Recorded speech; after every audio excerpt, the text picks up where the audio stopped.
sevincini bölüşməyin, hər sevincini statusda çıxartmayın. Belə deyə də bəzi vaxtlar hər şeyi adam çıxardır ortaya, o da görür, o da məsələn başlayır qəlbində elə bir kin, küdurət. Bəzi adamlar, bəzi insanların xüsusiyyəti budur ki, başqasının xoşbəxtliyinə razı ola bilmir. İçi yaxşı deyir də, qupsuz sərirə deyirlər. Sən də bilirsən, belə də çox çıxartmada hər şeyi ortaya.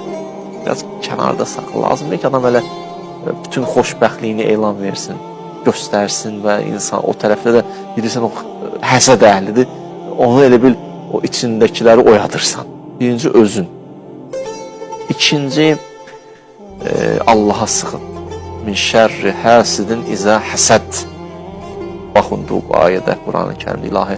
Sənə pənah həsəd eləyənin həsədindən Allaha sığınmalısan. Allaha sığınmaq da budur ki, Allahın qalasına daxil olmalısan. Allahın da qalası la ilahə illallahdır. La ilahə illallah, yəni insan onun buyruqlarına uyğun yaşamalıdır. Maksimum onu istəklər üçün yaşamalıdır. Nəfsaniyyətlə yox. Ya insanın bəzi vaxtlar nəfsi ilahdır. Əfərəytə mən ittəxəzə ilahəhu həva. Peyğəmbər gördün o kəsi ki, nəfsidir onun ilahı. Deyirsən, niyə deyirsən ki, ürəyim belə istəyir. Sən belə eləsən yaxşı olmaz. Mən belə istəyirəm, yəni mənim nəfsimdir mənim ilahım. Elə ki, ilah insanın nəfsi oldu, insan daha nəfsin əsarətindədir, Rəbbin qalasında deyil.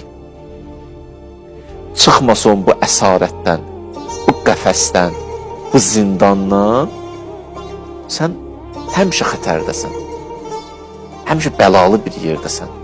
Ey bülbülü qüdsi, nə giriftarı qəfəssən, sındır qəfəsi tazə Gülüstan tələb eylə. Çıx qəfəsdən. Çıx ki, qəfəsdən get daxil ol Tohidin qalasına ki, orada əmniyyətdir. Mömin də ona görə mömin deyirlər ki, əmniyyətdədir. Bu mənada da əmniyyətdədir ki, Allah özü nədir? Deyir, mən səndən rahat